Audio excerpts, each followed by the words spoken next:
Hey everybody, good afternoon and welcome to another episode of Crafternoon.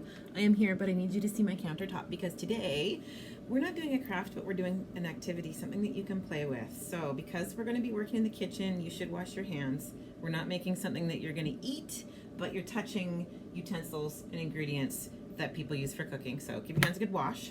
You're going to need some flour, some cooking oil, some salt, some measuring cups, a bowl, a spoon, a lemon and something to juice it with, some food coloring, and instead of the lemon, if you don't have lemon, you can use cream of tartar. So we're going to be making Play-Doh today.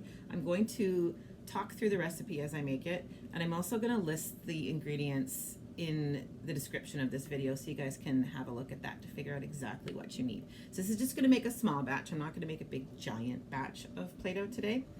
So your first step is to measure your flour. So you need 1 cup of flour in your bowl. This is an uncooked Play-Doh recipe. Some of them you have to actually cook and stir on the stove and they're a pain in the butt to make. This is an uncooked one that just uses boiling water. So 1 cup of flour.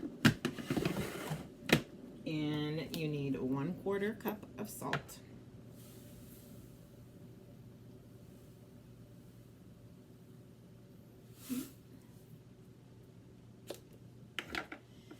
And you give that a stir. And I've just boiled my water. So what I have in my measuring cup here is 3 tablespoons of lemon juice. And as I said before, if you don't have lemons, you can use cream of tartar instead. So instead of the lemon juice, you would use 1 tablespoon of cream of tartar. So for the water, we're going to take boiling water from our kettle and fill up our lemon juice to 3/4 of a cup. So you don't need 3/4 of a cup of water. With the lemon juice and water mixed, it needs to be 3/4 of a cup. If you're omitting the lemon juice and using cream of tartar, do use a full 3/4 of a cup of boiling water. And we need 1 tablespoonful of oil. And I'm going to put that in with my wet ingredients. And then we just pour and we stir. And what's going to happen here is that the boiling water is going to start to cook the flour, and that's what's going to make our Play-Doh. I'm going to move my lemon squeezer out of the way so you can see what I'm doing.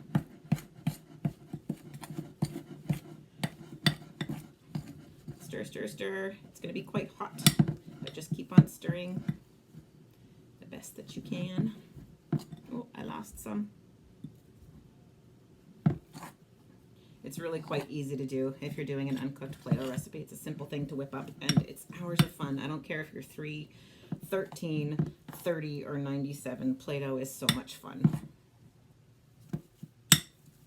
Okay, there, my Play-Doh is done. If it's a little bit too sticky, the stickiness will lessen as it cools. If it's a little bit too sticky, you can always add some more flour to it and just slowly work it in. This seems pretty sticky. I might add some more flour straight away here. But before I do that, I'm going to add some of my food coloring. Now, if you have the drippy liquid food coloring, you might need to add a little bit more flour because it is going to thin it out a little bit. I have gel food coloring. And I figured since I'm using lemon juice, I'm going to make lemon colored Play-Doh. So I'm using the very last of my yellow.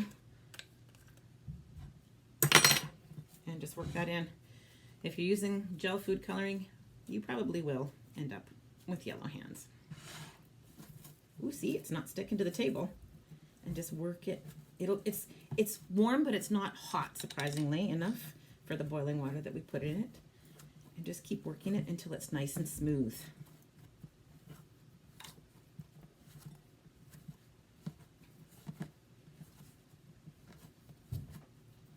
Play-Doh makes a great birthday gift too for friends. People never expect to get Play-Doh for their birthdays when they're like past the age of 7, but everybody loves Play-Doh.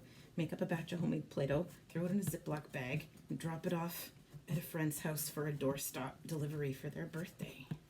It's cheap and most people have all the ingredients, right? You may have to buy a lemon or cream of tartar, probably would go farther and cost less because fresh lemons can be kind of pricey in the middle of winter.